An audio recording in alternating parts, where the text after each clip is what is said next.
Hello students and viewers, welcome back again to Science Capsule, a perfect self-learning tool for school children. In today's video, we are going to learn how baking soda is prepared, what are the various properties and uses of baking soda. In the previous video, we have seen how bleaching powder is prepared and properties and uses too. If you have not watched that video, then you will find it in the I button where I have explained clearly about the preparation properties and uses of bleaching powder, and I'll also provide in the description box. From there you can watch those videos. So in today's video we are going to see about baking soda. So without wasting much time, let us start today's topic.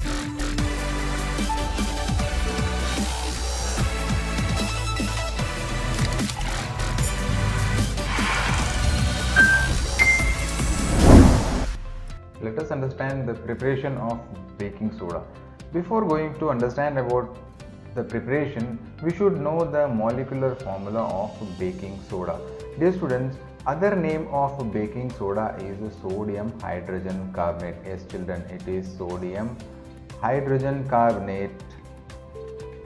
About the chemical behavior we have already seen, whether it is an acidic salt, basic salt or neutral salt. So the chemical name of baking soda is sodium hydrogen carbonate with the molecular formula of NaHCO3. So this is the formula of baking soda. It's also known as sodium hydrogen carbonate. Now let us see how this chemical substance is produced and where this substance is used. The main raw material for the preparation of baking soda or sodium hydrogen carbonate is sodium chloride. So in the last video we have seen sodium chloride acts as a main raw material for the preparation for making various chemical substances. So here in case of the preparation of baking soda, sodium chloride is a raw material. When sodium chloride is allowed to react with water, carbon dioxide and ammonia, then what happens? See the chemical reaction very carefully. Here we used to get ammonium chloride, NH4Cl. Along with this we get another product, that is NaHCO3. So this is the substance we are getting, that is sodium hydrogen carbonate. So simple preparation, as far as preparation of baking soda is concerned, just you keep in mind that sodium chloride, water, carbon dioxide and ammonia, this we call it as ammonia. When all these substances react together, then we get two substances, namely ammonium chloride and sodium hydrogen carbonate. So this we call it as ammonium chloride.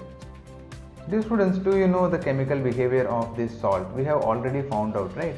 So let us find that also. See here, sodium is obtained from sodium hydroxide. This is first part will be the base, and here the reaction between here hydrogen carbonate, it is H2CO3, carbonic acid. As we know that sodium hydroxide is a strong base and carbonic acid is a weak acid.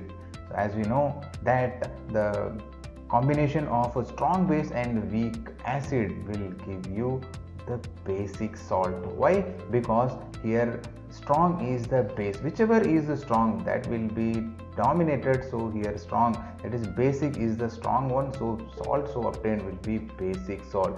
So here sodium hydrogen carbonate, chemical nature of sodium hydrogen carbonate is basic salt. Now you see what happens when sodium hydrogen carbonate is heated. Upon heating, what happens here? NaHCO3. When it is heated, at that time what happens here? We get the sodium carbonate Na2CO3 plus H2O plus CO2. This is one of the most important chemical reaction that takes place upon heating. See here, when the sodium hydrogen carbonate is mixed with any food item, then if it is heated, what happens? Sodium carbonate will be obtained, along with that carbon dioxide gas is evolved. The carbon dioxide gas escapes from the food item, thereby making the food item spongy. This is the reason why the food items become spongy when it is mixed with sodium hydrogen carbonate. Got it, children? So this is about the preparation of baking soda, and some properties also we have seen. In the next section, let us see the uses of sodium hydrogen carbonate. Along with that, we will also see the properties. Based on the properties, it has some important uses about that we will discuss. So as far as the use of baking soda is concerned, this baking soda is used in variety of places. Let us see one by one. The first and foremost place where we use baking soda is for making baking powder. You should know what is baking powder firstly. So baking powder is a mixture of baking soda and a mild edible acid. So here baking soda is a mixture of baking powder is a mixture of baking soda. So we know that it is the NaHCO3 is the molecular formula, and here mild edible acid. Here mild edible acid means here we take tartaric acid. So tartaric acid is a mild edible acid. You should know what is a mild edible acid. Mild edible acid is an acid which we can consume, eatable one. So when these tartaric acid and sodium hydrogen carbonate is mixed, then we get the baking powder. This baking powder is mainly used in the preparation of bread and cake, where the food item gets spongy in nature. How the food items become spongy, about that we have to see. So when the baking powder is mixed with the butter of the cake or the bread, upon heating, the following chemical reaction takes place. Let us see here: NaHCO3 plus H plus. This H plus comes from the acid. We know that each and every acid contains hydrogen ion. This we have already learned in the previous section. So upon heating, what happens here? We get carbon dioxide, water, and sodium salt of here. Sodium salt of acid. As we know that here sodium is there, right? So this sodium combines with the acid part and forms sodium salt of that acid. Here acid means tartaric acid, and you see here carbon dioxide is obtained. This carbon dioxide is responsible for making the bread or the cake spongy. How? When it is heated, what happens? The carbon dioxide produced during this chemical reaction causes bread or the cake to rise, making a way to go out, making them soft and spongy. So this is how carbon dioxide makes the food items spongy. Got it, children? Secondly, the baking soda is used in antacids. It becomes an active ingredient in antacids. Why? Because see here NaHCO3, it is a mild base. Inside the stomach, acid will be produced, right?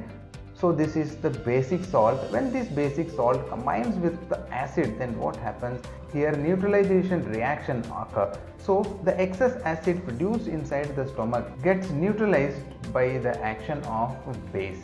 So that is why this sodium hydrogen carbonate is used as an active ingredient in antacids. Got it, children? Thirdly, this baking soda is used in soda acid fire extinguishers. As we know that when this sodium hydrogen carbonate, same chemical reaction we have already written, when reacts with acid, here you see soda means this is soda and acid. Soda acid fire extinguishers, sulfuric acid will be used. Now let us see here, this is the container, that is soda acid fire extinguisher. Here inside the container, baking soda, that is NaHCO3 will be present, and within this a small container will be there, inside which sulfuric acid will be there. So upon opening this knob, what happens? Sulfuric acid will come and contact with the sodium hydrogen carbonate. There a chemical reaction forms. Here we get CO2 plus water plus sodium salt, that is Na2SO4. So this chemical reaction will take place when sulfuric acid from the small container comes out and reacts with the sodium hydrogen carbonate. Here one thing we have to keep in mind, that during this chemical reaction, see here carbon dioxide gas is produced. As we know that carbon dioxide gas, suppose this is the fire, and for the combustion process oxygen is required. So as long as oxygen comes in contact with the fire, it will continue to burn. When this chemical is sprayed over the fire, what happens here? Carbon dioxide gas will be produced, and you should know carbon dioxide gas is heavier than oxygen. So being heavier, it covers, so the entire fire will be covered with carbon dioxide gas, and above of carbon dioxide gas we will find oxygen. So here you see a layer of carbon dioxide gas is formed above the surface of fire. So here no contact of oxygen. So this way carbon dioxide prevents the entry of oxygen with the fire. This is how the carbon dioxide gas helps in extinguishing fire. So the third and most important use of baking soda is it is used in soda acid fire extinguishers. Let us recall once again. Baking soda is used for making baking powder. Secondly, it is used in the antacids. Third, it is used in soda acid fire extinguishers. Got it, children? Dear children, I hope you found this video useful. If so, then hit the like button and share as much as possible to your friends. And if not subscribe this channel, please subscribe this channel by clicking on the subscribe button and press bell icon so that you will be notified whenever a new video comes in. So that's all we have. See you all on another day where we will be discussing about the preparation of washing soda and many more information. So till then, take good care of yourself. Bye.